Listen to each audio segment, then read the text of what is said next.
Este programa es para mayores de edad, acompañados de un adulto. Se recomienda discreción al momento de emitir algún tipo de opinión, ya que este programa podría penetrar la susceptibilidad de su mente. Parece un programa muy serio, ¿no? Porque lo es. Tratar diversas temáticas sustentadas con fuentes confiables de la historia, relatos, críticas, entre otros. De igual modo, poniendo de manifiesto nuestro criterio. Hola. Te saluda Gabriela en esta edición del programa Historia Inmortal. Recordemos no olvidar.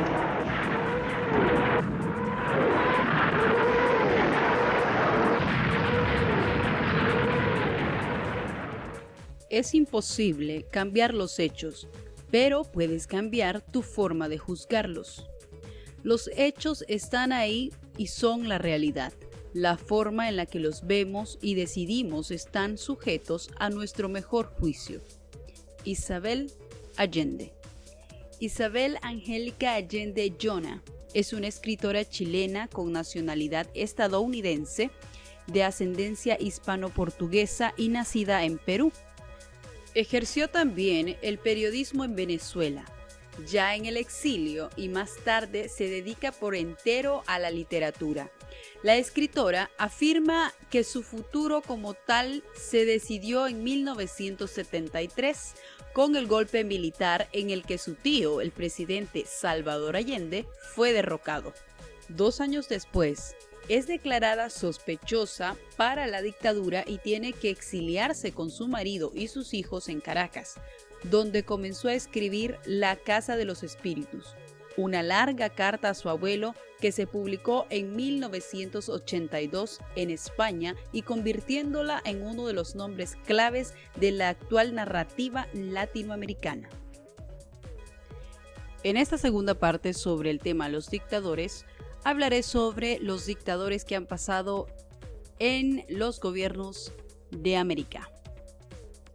De acuerdo a un cable emitido por la APP, a 31 años de la caída de Alfredo Stroessner en Paraguay y Manuel Antonio Noriega en Panamá, así como los 61 años del derrocamiento del Fulgencio Batista en Cuba y la llegada de Fidel Castro al poder, cabe recordar cómo fue la segunda mitad del siglo XX para unos 15 países de América Latina, que vivieron largos periodos de regímenes dictatoriales que respondieron, en buena medida, al afán estadounidense de desaparecer cualquier influencia comunista en el lado sur del continente americano.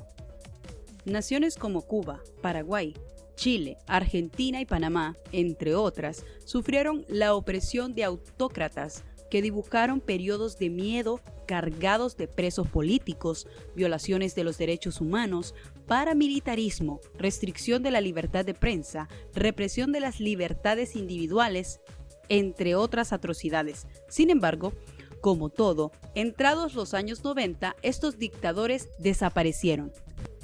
El listado es amplio y estos son solo algunos nombres.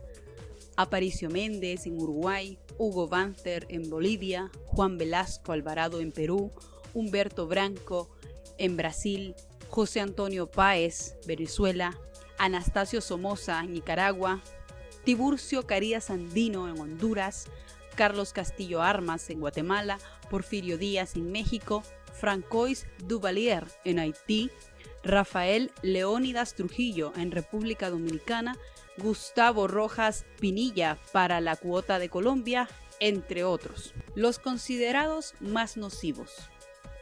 En Cuba, Fulgencio Batista entre el año 1952 a 1959.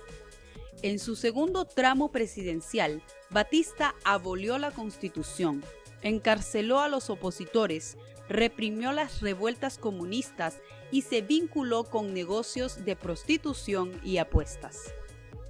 Pero a finales de diciembre de 1958, como decía el cantautor cubano Carlos Puebla, llegó Fidel. El movimiento liderado por Fidel Castro y el médico argentino Ernesto El Che Guevara concretó una ofensiva contra el régimen de Fulgencio Batista, cuyo ejército cayó a manos de los rebeldes. dirigidos por el revolucionario argentino en la Batalla de Santa Clara. Paraguay. Alfredo Stroessner, 1954-1989. Por más de 35 años, Alfredo Stroessner condujo a Paraguay con una administración de mano dura. Su mandato fue el segundo más largo en Latinoamérica, detrás de Fidel Castro, y el más extenso en el sur del continente. Su dictadura, que recibe el nombre de Estronato, se caracterizó por la imposición de una ley marcial, la amonestación de rivales políticos, la brutal represión policial contra la ciudadanía y la presencia de numerosos escuadrones de la muerte en las calles. Según la Comisión de Verdad y Justicia de Paraguay, durante el régimen de Stroessner se asesinaron a unas 4.000 personas, 20.000 fueron torturadas y desaparecidas cerca de 420 activistas, comunistas y sindicalistas. Una de las más conocidas es la de Chile, Augusto Pinochet, 1974 a 1990. El 11 de septiembre de 1973, el entonces general Augusto Pinochet, junto a un grupo de miembros de las Fuerzas Armadas, ejecutaron un golpe de Estado que derrocó a Salvador Allende. Desde entonces, y por un periodo de 17 años, Pinochet se ancló en una administración que utilizó la violencia como primera arma de coerción. Las cifras oficiales indican que la dictadura de Pinochet dejó más de 3.200 muertos, entre los que se cuentan 1.192 individuos desaparecidos. El régimen militar además torturó a más de 38.000 personas, una de ellas la expresidenta chilena Michelle Bachelet, actual alta comisionada de las Naciones Unidas para los Derechos Humanos. A pesar de la brutal represión, el gobierno de Pinochet consiguió un alto desarrollo económico en Chile. Recordado por lanzar frases como "Yo no conozco eso de los derechos humanos. ¿Qué es eso?". Pinochet proscribió a los partidos políticos y disolvió al Congreso Nacional, pero tras un plebiscito celebrado en 1988, en el que se impuso el no, con el 56% de los sufragios, el tirano fue derrotado. Argentina. Jorge Rafael Videla, 1976 a 1981. Videla lideró la junta militar que gobernó a Argentina durante la dictadura denominada Proceso de Reorganización Nacional, la cual se desintegró en 1983. El proceso, compuesto por 4 juntas militares sucesivas, integradas por 3 oficiales de cada fuerza, que elegían un presidente con funciones ejecutivas y legislativas, es recordado por marcar una época de miles de desapariciones forzadas, asesinatos de civiles y la quema de libros en la recordada Operación Claridad, una purga de opositores en toda el área cultural. En este orden de ideas, Videla propició un gobierno que disgregó a los partidos políticos e inició una disputa fronteriza con Chile que por poco desemboca en una guerra entre ambas naciones. Panamá. Manuel Antonio Noriega, 1983 a 1989. Noriega, como recuerda el magíster en Teoría y Crítica de la Cultura de la Universidad Carlos III de Madrid, Santiago Peña, tuvo una relación recíproca de complicidad y traición con Estados Unidos, país que finalmente lo llevó a prisión después de ser procesado y condenado a 40 años de cárcel por cargos de tráfico de cocaína, crimen organizado y blanqueo de dinero. Finalmente, Noriega fue extraditado a Francia para ser juzgado por lavado de dinero del narcotráfico, En el país europeo fue penado a 7 años y encarcelado en la parisina prisión de la Santé. Tiburcio Carías Andino, 1933 a 1948, Honduras.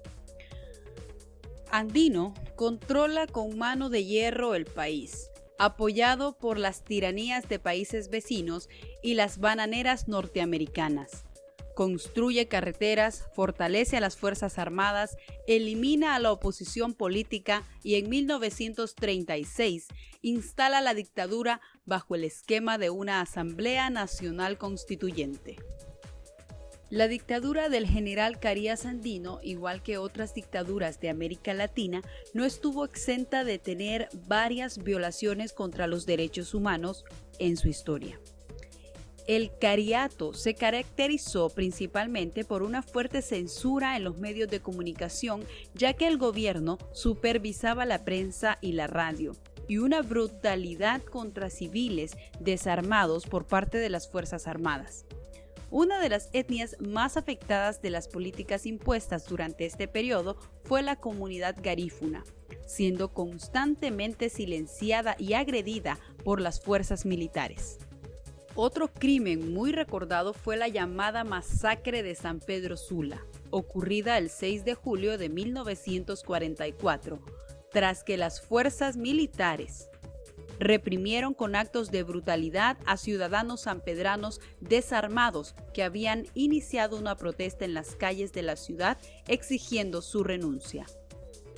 América Latina, históricamente y en la actualidad, es una región desintegrada y desarticulada, cuyo desarrollo se orienta en la dirección de las líneas políticas de los dominantes, sean estados o actores transicionales que operan desde el exterior o el interior, y desarrolla y mantiene escasas y débiles líneas políticas de resistencia o autonomía, mayoritariamente no compartidas por todos los estados y en muchos casos boicoteados por ellos mismos, en actitudes disfuncionales a los intereses de la región y funcionales a intereses externos.